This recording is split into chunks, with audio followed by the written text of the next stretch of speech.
If a new controversy erupts today, let's say a public figure gets cancelled for saying something unpopular, before even understanding what was said, people already take a position. They rush to defend or attack. Why? Because it's no longer about truth. It is about picking a team, picking a side.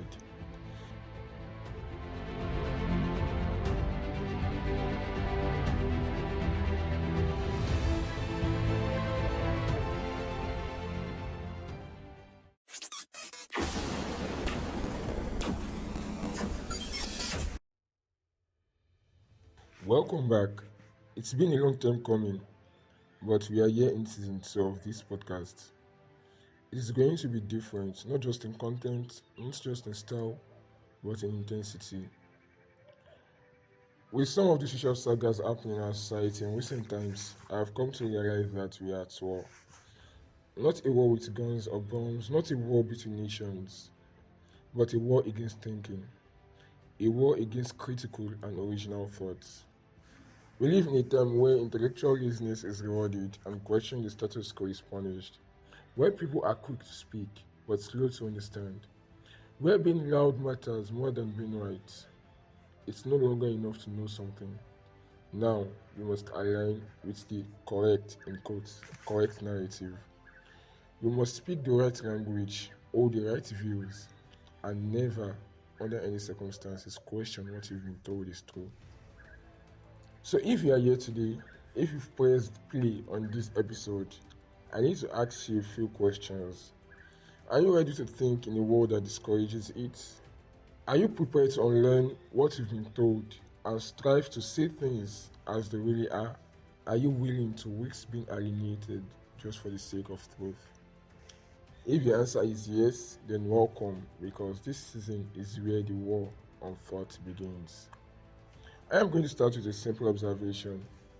Most of us will have, in our society, in our environment, in our interpersonal relationship with people, we have observed that people don't think, they only react, or they react before they think. When you take a look at social media today, news channels, programs, and even in casual conversation, almost every issue, whether political, religious, or cultural, is reduced to prepackaged opinions. People don't actually engage with ideas anymore. They just pick a side and defend it, whether they understand it or not. Are you with us or against us? Do you believe in this ideology or that one? Are you the good kind of a thinker or the bad kind of thinker? And let's be honest, most people are not even interested in the truth anymore. They are just interested in belonging. If a new controversy erupts today, let's say a public figure gets cancelled for saying something unpopular, before even understanding what was said, people already take a position. They rush to defend or attack. Why? Because it's no longer about truth. It is about picking a team, picking a side. Instead of critical reasoning, we now have intellectual tribalism, where people simply repeat what their side believes without ever critically examining those beliefs for themselves. And the worst part is that most people don't even realize that it is happening. Maybe, perhaps, it is just that people don't think. It's not just that people don't think, but many are afraid to do so. Many are afraid of the unscripted minds. Because critical thinking means stepping outside of the script. And when you do that, you quickly realize how uncomfortable it is to stand alone in a world that rewards conformity. Society functions like a massive pre-written script and everyone is expected to play their role. A loyal citizen a loyal citizen who never questions authority. A political follower who always defends their side no matter what. The activist who repeats the talking points of their movement without challenging them. The moment you deviate from your assigned role, people look at you differently. You become unpredictable. You stop being one of us. And unpredictability makes people easy. Let's think about a situation where a journalist decides to investigate corruption in their own political party. Instead of being celebrated for honesty, they are called traitors. Where religious scholars raise controversial questions, instead of being encouraged to explore the faith deeper, they are silenced for causing doubts.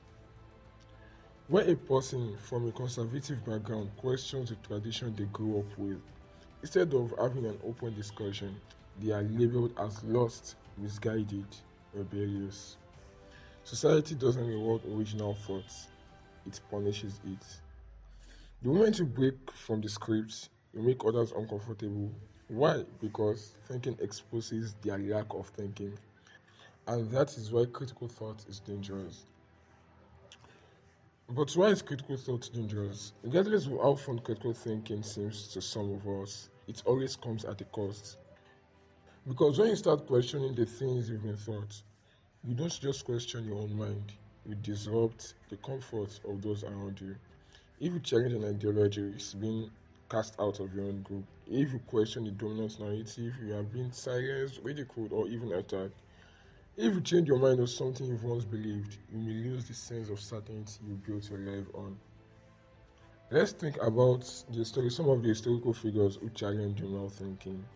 You can see Galileo Galilei, who was imprisoned for questioning the church's claims that the earth was the center of the universe. Malcolm X was ostracized when he began questioning the structures within his own movements. Philosophers like Socrates were seen as dangerous simply for asking questions that makes people uncomfortable. Even in your own life, how many times have you hesitated to express an unpopular opinion just because of the backlash you might face? In fact, you even target unpopular opinion when you finally get to push it out. This happened to me a few days ago on a tiny political issue in this country. The truth about this is that critical thought disrupts system, and that is why it is actively discouraged. Now let's ask ourselves, who benefits from a society that doesn't think critically? The answer is those who seek control. Governments, corporations, ideological movements, leaders, they all thrive on mental passivity. Politicians don't want an uninformed public, they want obedient supporters. Corporations don't want critical consumers, they want brand loyal followers. Activists don't want no ask conversations or discussions, they want absolute allegiance to their cause. Because critical thinker is unpredictable. And, and unpredictability is dangerous to any system that relies on mass conformity. So instead of encouraging deep, independent thought, society gives us pre-approved scripts to follow. And the moment you step outside of those scripts, you become an outcast. This is just how the world works. It is how it has been working. So my final message for you today, which will be a recurring theme in all our episodes in this season 2, is about breaking the chains. Here is my challenge to you. Are you willing to think critically, or even if it makes you comfortable?